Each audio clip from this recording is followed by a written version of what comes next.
Europe is facing twin crises: Russian aggression in eastern Ukraine and the possibility of Greece ditching its bailout terms and leaving the euro currency. The threats appear unrelated, but Greece and Russia have had a long relationship, as Professor Yannis Kokoris of Queen Mary University of London explains. Russia and Greece always had close links, mainly because of religion. It goes back to history. We fought common wars. Greece's new Prime Minister made clear his dovish stance on European Union sanctions against Moscow earlier this month. Continued tension transformed into a war of economics can have no positive outcome for the people of Europe. In this sense, Greece and Cyprus can be a bridge for peace and cooperation between the European Union and Russia.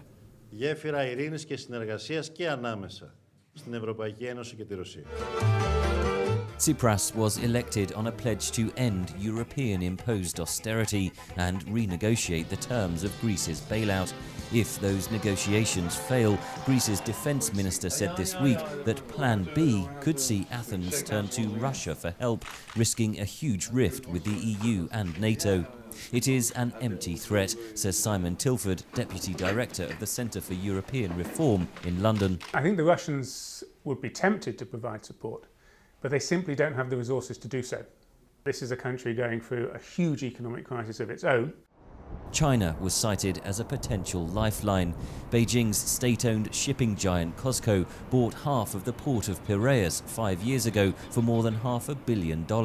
Chinese ambitions to extend its hold are in limbo after the new government signalled it would look to cancel privatization programs aimed at reducing public debt. China in particular, they're actually bidding for two of the Greek ports. And this has now been stalled by the new government, so they may have an incentive to appease the new government with some funding. But again, coming into Europe with 200 billion of euros debt to repay, I don't know whether they would be willing to. Athens also listed the United States as a source of financial help. Washington has offered support in Greece's stance against further austerity, but is unlikely to write any cheques, says Simon Tilford. Obama actually weighed in pretty much on the Greek side by saying that you can't squeeze a country in a depression indefinitely, there has to be growth.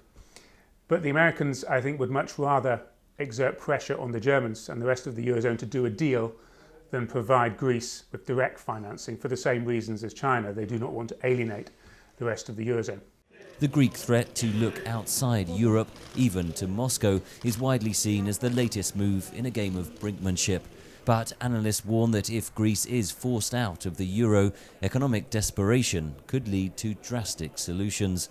Henry Ridgwell for VOA News, London.